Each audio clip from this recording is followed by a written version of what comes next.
Welcome to digital teacher जी। आज हमारा नया अध्याय गुप्त काल प्रारंभ हो रहा है। गुप्त काल से पहले आप लोगों ने मौर्यों के बाद मौर्योत्तर, देसी अधिकारी, विदेशी उत्तराधिकारी, दो आपने अच्छे से अध्याय या दो वीडियो का अध्ययन आपने किया था। तो आपको वहाँ से ध्यान होगा मौर्योत्तर काल में मौर्यों के बाद कुषाण, कौशक, पल्लव ईटीसी भारत के पश्चिमी भाग पर स्थापित हो गए थे। एंड में होगा क्या, कुषाण वंश को इसका प्रभाव खत्म हो गया, शकों का प्रभाव खत्म हो गया। तो धीरे धीरे एक तरह से इन राजाओं का विघटन हो गया। आपको पता है चंद्रगुप्त द्वितीय ने एक शक राजा को हरा दिया, ऊपर से कुषाण का भी विघटन हो गया। तो उसी क्रम के फलस्वरूप इनकी शक्ति के विघटन के बाद भारत के उत्तरी भारत और पश्चिमोत्तर भारत पर खासकर एक नए वंश का उदय हुआ, जिसे हम पढ़ते हैं गुप्त काल में, यानी गुप्तों का वंश, यानी गुप्त साम्राज्य। तो कुषाणों के बाद गुप्त साम्राज्य का उदय होता है 240 ईस्वी में, और इसकी स्थापना करता है श्रीगुप्त 240 ईस्वी में। इसके बाद इसका आता है घटोत्कच गुप्त, दूसरा राजा। लेकिन इस वंश में ये दोनों राजा पूर्ण रूप से स्वतंत्र नहीं होते हैं, यानी कहीं न कहीं ये सामंत होते हैं। इस वजह इनको उपाधि कौन सी धारण करते हैं, महाराज। महाराज उपाधि यहाँ पे प्रदर्शित कर रही है कि ये दोनों एक तरह से स्वतंत्र राजा नहीं थे। जब हम देखेंगे जिस चंद्रगुप्त प्रथम ने उपाधि धारण की महाराजा धिराज की, यहाँ से पता चलता है ये वास्तविक में इस वंश का संस्थापक था एवं इस वंश का पहला स्वतंत्र राजा चंद्रगुप्त प्रथम था। तो पूछा है स्थापना किसने की, श्रीगुप्त ने।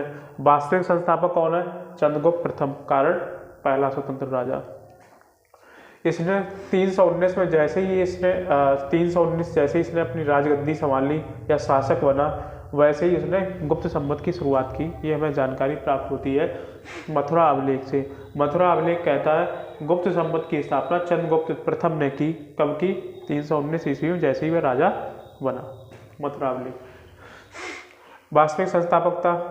प्लस ये जो चंद्रगुप्त प्रथम था, इसने सोने के सिक्के चलवाए, सोने गोल्डन कॉइन। देखो कुषाणों ने चलवाए थे गोल्डन कॉइन्स, लेकिन कुषाण देसी, एक तरह से विदेशी था। अब मैं बात कर रहा हूँ देसी राजाओं में, इंडियंस मूल में। तो सोने के सिक्के चलवाए किसने, चंद्रगुप्त प्रथम ने।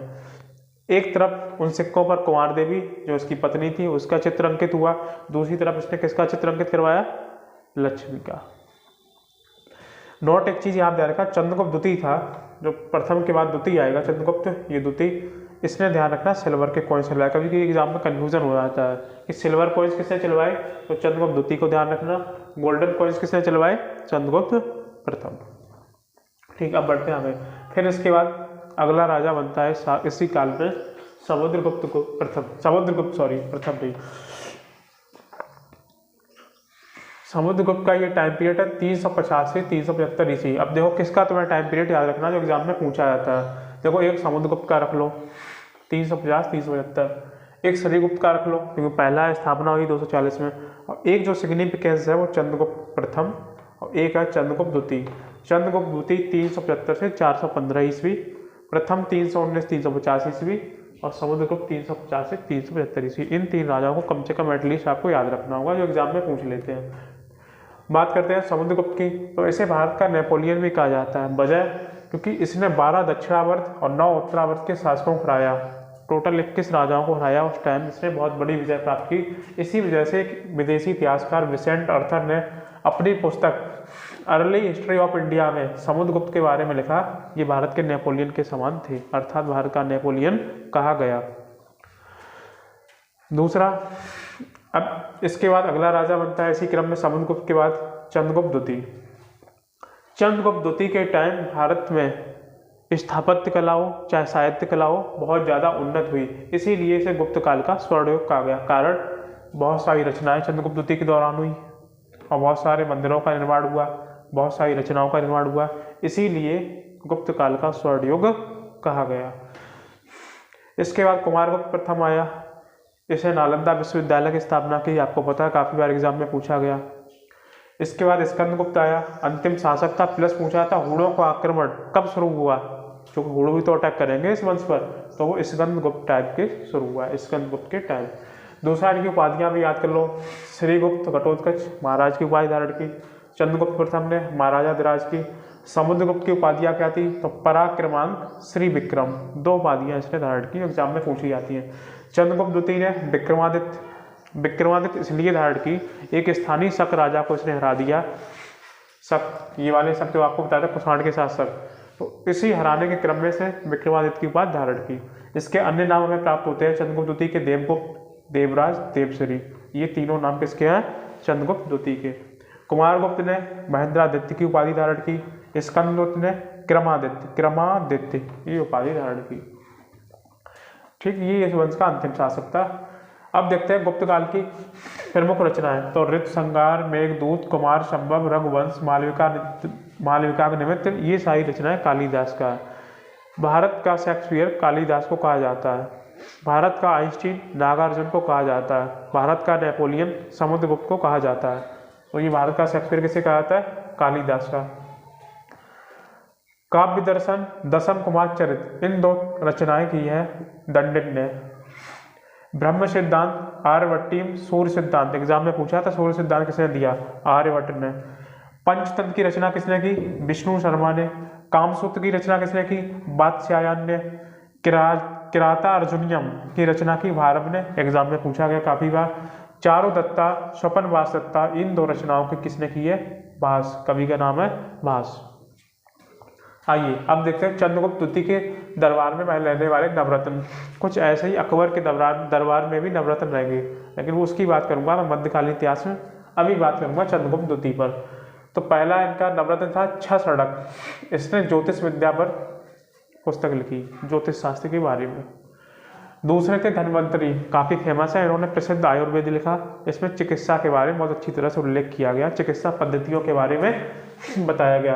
कालिदास अभिज्ञान शाकुंतलम, अभी चर्चा की थी, बहुत सारे लिखे कालिदास ने, तो अभिज्ञान शाकुंतलम ऐड कर लीजिए। काव्ययन का अमर सिंह ने शब्दकोश लिखा, अमरकोश नाम से एक शब्दकोश लिखा। बराहमेर इंपॉर्टेंट है, ज्योतिष विद्या के क्षेत्र में इन्होंने पुस्तक लिखी है बृहद संहिता। इनकी रचना का नाम क्या है? इधर वाली रचनाएं ये इनकी फील्ड है, मतलब किसकी जानकारी है, इन्होंने लिखी है बृहद संहिता। क्या दर्शाया गया इसमें? ज्योतिष विद्या के बारे में।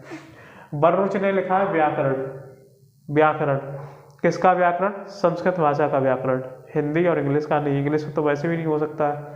शंकु ने लिखा है शिल्प शास्त्र। ये शिल्प शास्त्र का भी किससे संबंधित है? वास्तुकला की जानकारी मिलती है। मूर्ति कला, मूर्ति बनाने की कला को कहते हैं। वास्तुकला, भवन निर्माण की कला को कहते हैं। आगे बेताल भट्ट, मंत्र शास्त्र लिखा है। मंत्र शास्त्र किससे संबंधित है? इसमें जादू के बारे में जानकारी मिलती है। हरिशरण समुद्रगुप्त के दरबारी कवि थे, समुद्रगुप्त के टाइम में इन्होंने लिखी है कविताएं, कवि नाम से, मतलब कविताएं लिखी है बहुत सारी कविता, एक तरह से दरबारी कवि थे ये। अब देखते हैं प्रमुख मंदिर। सांची का मंदिर गुप्तों के टाइम में रायसन मध्य प्रदेश में। तिगवा का विष्णु मंदिर, एग्जाम में बहुत बार पूछा गया, जबलपुर मध्य प्रदेश। तिगवा का कंकाली देवी मंदिर, जबलपुर मध्य प्रदेश। एरड़ का विष्णु मंदिर, एरड़ सागर मध्य प्रदेश। नचना कुठार का पार्वती मंदिर, सबसे ज्यादा एग्जाम में पूछा गया, नचना कुठार का पार्वती मंदिर, याद कर लो। नचना कुठार किसका बना है? पार्वती जी का। कहाँ पर है? मध्य प्रदेश, पन्ना। भूमरा का शिव मंदिर, मध्य प्रदेश, इंपॉर्टेंट है। देवगांव का दशावतार मंदिर यूपी में बना है, ललितपुर में। भीतरगांव का कृष्ण मंदिर कानपुर में, उत्तर प्रदेश में। सीरपुर का लक्ष्मण मंदिर रायपुर छत्तीसगढ़ में है ये। नागौद का शिव मंदिर सतना मध्य प्रदेश में। खो का शिव मंदिर सतना मध्य प्रदेश है। मढ़ी का मंदिर, मढ़ी मध्य प्रदेश में, बिहार में नहीं है। और मढ़ी नाम का मंदिर राजगीर, ये पड़ता बिहार में। तो ये रहे गुप्त काल के प्रमुख मंदिर, रचनाएं एवं गुप्त राजाओं का डिटेल में वर्णन, उनका अध्ययन। ठीक है फ्रेंड्स, अब नेक्स्ट वीडियो में इसका गुप्त काल का पूरा प्रशासन, आर्थिक, सामाजिक और प्रशासनिक व्यवस्था से संबंधित होगा। मिलते हैं नेक्स्ट वीडियो में। Thank you friends.